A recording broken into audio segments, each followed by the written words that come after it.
இன்றைக்கி வந்து எலுமிச்சம்பழ ரசம் எப்படி செய்கிறதுன்னு சொல்லி தரப்போகிறோம். வாங்க வீடியோக்குள்ளே போகலாம்.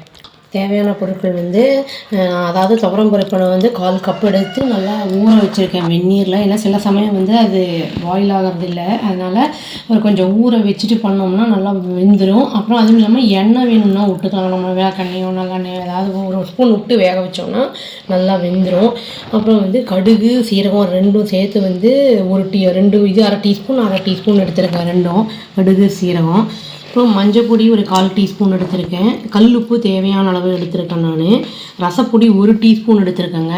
அது வீடியோ போட்டிருக்கேன் ரசப்பொடி எப்படி பண்ணுறதுன்னு. இது 2 மெத்தட் இருக்குது, அதில் வந்து 2மே நான் பண்ண போகிறேன் உங்களுக்கு.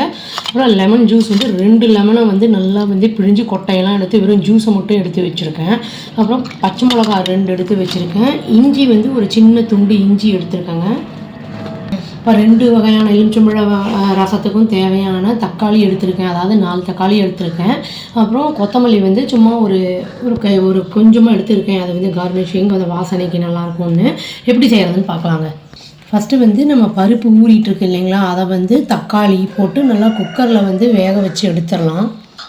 தக்காளி வந்து நான் வந்து 2ஆக கட் பண்ணி போடுவேன். நான் அதுலேயுமே சில சமயம் வந்து உங்களுக்கு பூச்சிலாம் இருக்கும் இல்லைங்களா, அதனால் 2ஆக கட் பண்ணிடுவேன்.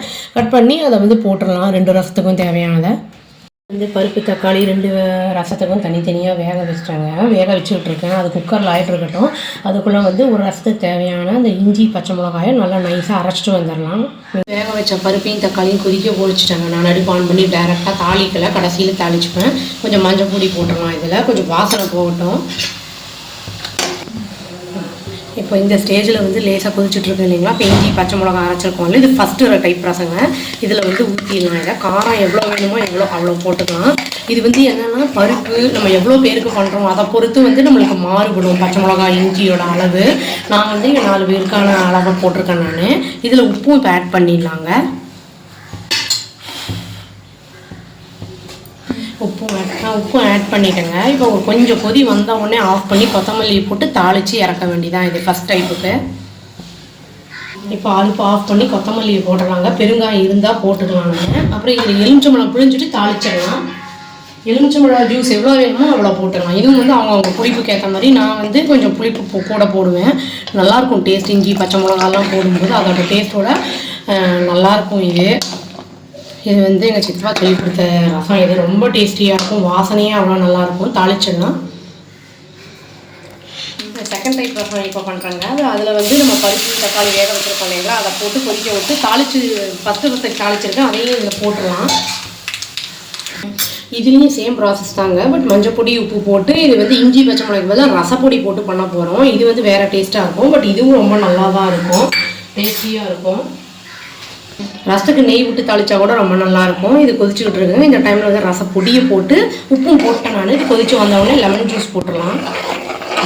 இதை தாளிச்ச பொருள் ஏற்கனவே போட்டனால இது கொதிச்சிருச்சாங்க. அடுப்பை ஆஃப் பண்ணிவிட்டு நம்ம வந்து பெருங்காயம் எலுமிச்சம்பூ ஜூஸு கொத்தமல்லிலாம் போட்டு இறக்கிடலாங்க.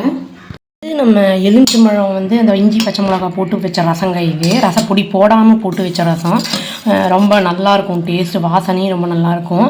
அப்புறம் இது வந்து நம்ம ரசப்பொடி போட்டு வச்ச ரசம். இதுவும் ரொம்ப நல்லாயிருக்கும். சூடான சாத்தில் போட்டு சாப்பிடும்போது அவ்வளோ டேஸ்ட்டாக இருக்கும். காயெல்லாம் அவங்கவுங்க விருப்பம் தாங்க. நாங்கள் வந்து சிப்ஸு அந்த மாதிரி கிழங்கு வகை அந்த மாதிரி ஏதாவது தொட்டு சாப்பிடுவோம்.